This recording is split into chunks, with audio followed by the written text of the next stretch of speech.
ज्योतिषाम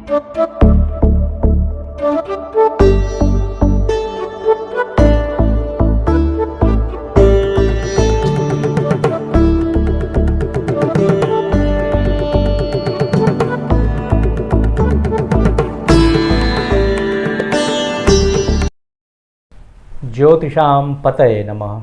मित्रों, आप सभी का हार्दिक स्वागत और अभिनंदन है। लघु जातक ग्रंथ के राशि प्रभेदाध्याय के इस 14वें श्लोक में आप सभी यह पढ़ेंगे कि राशियों का बल किस प्रकार से ज्ञान किया जाता है। और इसके पहले वाले पाठ में मतलब 9वें पाठ में आपने पढ़ा कि राशियों का दिग्बल क्या है, कौन सी राशियां चतुष्पद होती हैं, कौन सी राशियां द्विपद होती हैं, कौन सी राशियां जलचर होती हैं। तो यह जो 10वां पाठ है जिसका शीर्षक है राशि बल और द्वादश भाव, इस वीडियो में आप केवल राशियों के स्वामी बल के विषय में पढ़ेंगे।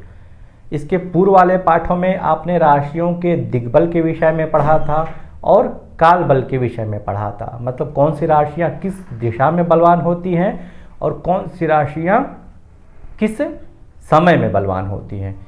लेकिन इस पाठ में या फिर इस 14वें श्लोक में आप पढ़ेंगे कि राशियों का जो स्वामी से संबंधित जो बल होता है, अर्थात उस राशि को कैसा बल प्राप्त होता है शुभ ग्रह के द्वारा या फिर अपने स्वामी के द्वारा, इसके विषय में हम समझने का प्रयास करेंगे। क्योंकि राशियों का बल अत्यंत महत्वपूर्ण हो जाता है, उसको समझना चाहिए। क्योंकि जब राशि बलवान होगी तो संबंधित भाव भी बलवान होगा। भाव होते क्या हैं द्वादश भाव, उसके विषय में आगे वाले वीडियो में चर्चा की जाएगी। आप यह श्लोक देखें, उसके अन्वय को समझें और उसकी हिंदी व्याख्या तथा संस्कृत व्याख्या देखें। अधिपयुतो दृष्टो वा बुधजीवयुतेक्षितश्च यो राशिः स भवति बलवान्न यदा युक्तो दृष्टोऽपि वा शेषैः। इसके अन्वय को आप देखें। यह राशिः अधिपयुतः दृष्टः वा बुधजीवयुतेक्षितः च भवति तदा सः बलवान् भवति अपि यदा शेषैः युक्तः दृष्टः वा न स्यात्। इसकी आप व्याख्या देखें।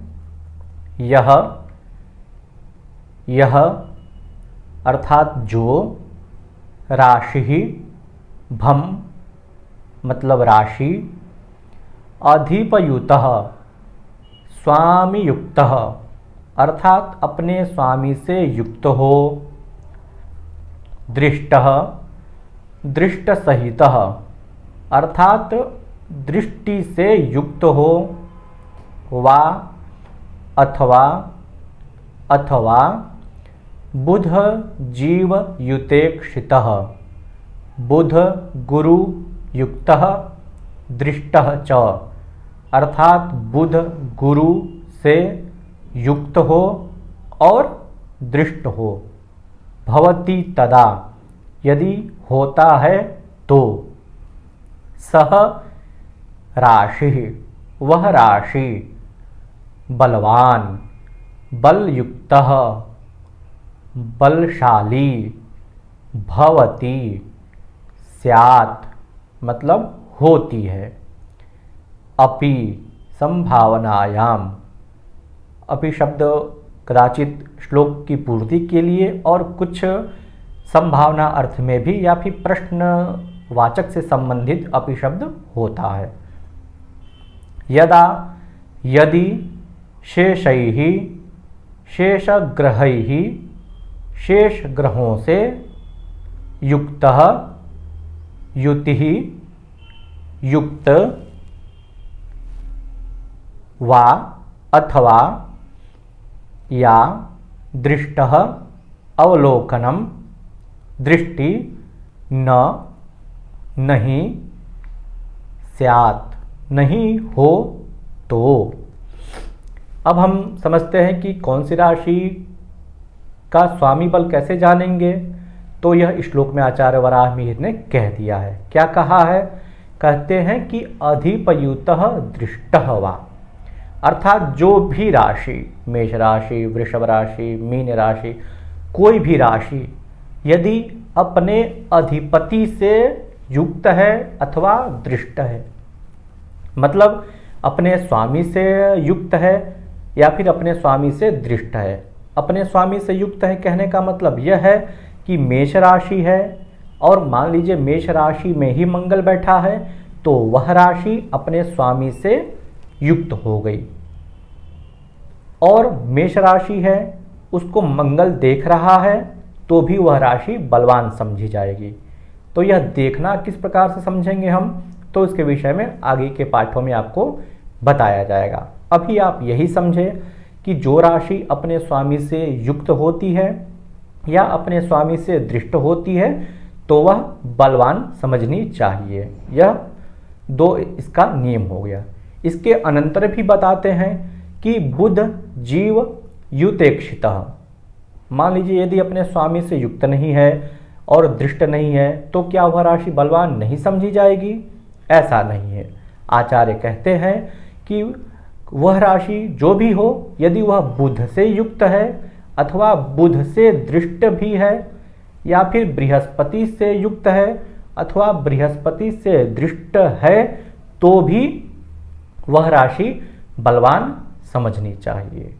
मतलब वह राशि बलवान हो जाएगी, उस राशि को उस ग्रह का सपोर्ट मिलेगा, उस राशि को वह ग्रह हमेशा नियंत्रित करता रहेगा, कुमार्ग पर नहीं चलने देगा उस जातक को जिसके में ऐसी स्थितियां बन रही है। तो अपने स्वामी से युक्त हो, अपने स्वामी से दृष्ट हो, या फिर बुध से युक्त हो या बुध से दृष्ट हो, या फिर गुरु से युक्त हो और गुरु से दृष्ट हो, इन चार अवस्थाओं में राशियां बलवान होती है। इनको ही स्वामी बल या शुभ ग्रह का बल कहा जाता है। इसमें भी विशेष रूप से बृहस्पति की दृष्टि या फिर बृहस्पति की युति किसी भी राशि में हो, तो वह अनेक दोषों का परिहार कर देती है। आप आगे के अध्यायों में पढ़ेंगे तो बताया जाएगा आपको कि यदि बृहस्पति की दृष्टि हो, बुध की दृष्टि हो, या फिर बृहस्पति साथ में हो या फिर बुध साथ में हो, तो कई दोषों का शमन हो जाता है। तो यह होता है दृष्टि बल का महात्म्य और स्थान बल, मतलब उस राशि बल का महात्म्य, मतलब जो ग्रह उसके साथ बैठा हुआ है। तो इन चार स्थितियों में ग्रहों का स्वामी बल प्राप्त होता है, मतलब वह राशि बलवान समझी जाती है। लेकिन कुछ उसमें संभावना बता दिए कि यह स्थिति नहीं होनी चाहिए। क्या? न युक्तः दृष्टः वा शेषैः, मतलब शेष ग्रहों से, शेष ग्रह कहने का मतलब सूर्य, मंगल, शनि, शुक्र, जो पाप ग्रह हैं, उनसे न तो वह राशि दृष्ट हो और न ही उनमें यह ग्रह बैठे हों, तो ही उस राशि को बलवान समझना चाहिए। जैसे मेष राशि है, यदि वह अपने स्वामी मंगल से दृष्ट है तो यहाँ पर वह दोष नहीं लगेगा। जैसा कि शेषैः शब्द से अर्थ आता है, तो वह इसको दोष नहीं लगेगा क्योंकि वह राशि का स्वामी स्वयं बैठा है। वहाँ पर यदि मेष राशि में शनि बैठ जाए तो शेषैः का अंतर्भाव वहाँ पर हो जाएगा, तो उस कारण से उस राशि को बल प्राप्त नहीं होगा। या फिर शनि मेष राशि को देख ले तो उसको वह बल प्राप्त नहीं होगा। और यदि मिला जुला हो, मतलब मेष राशि में मंगल भी बैठा है और शनि भी बैठा है, तो एक तो बल भी प्राप्त हो रहा है और पाप ग्रह का स्थान भी उसी में है, मतलब पाप ग्रह मेष राशि में ही बैठा है, तो मिला जुला फल होगा। एक उदाहरण से आप इस बात को और अच्छी तरह से समझ सकते हैं। जैसा कि आप देखें, मिथुन लग्न की कुंडली है, उसमें बुध बैठा हुआ है, तो बुध बैठा है तो इसका मतलब मिथुन राशि या मिथुन लग्न बलवान हुआ। इसी प्रकार से सिंह राशि में सूर्य बैठा है, जो उसकी खुद की राशि है, तो वह राशि भी बलवान हुई। इसी प्रकार से कन्या राशि में शुक्र बैठा है, कन्या राशि का स्वामी बुध होता है, वह अपने स्वामी से युक्त नहीं है, लेकिन बृहस्पति से वह दृष्ट है, बृहस्पति मीन राशि में है और बृहस्पति उसको देख रहा है, तो वह राशि बलवान हुई। दृष्टि के विषय में आगे आपको बताया जाएगा। तो इसी प्रकार से शुभाशुभत्व का निर्धारण करना चाहिए।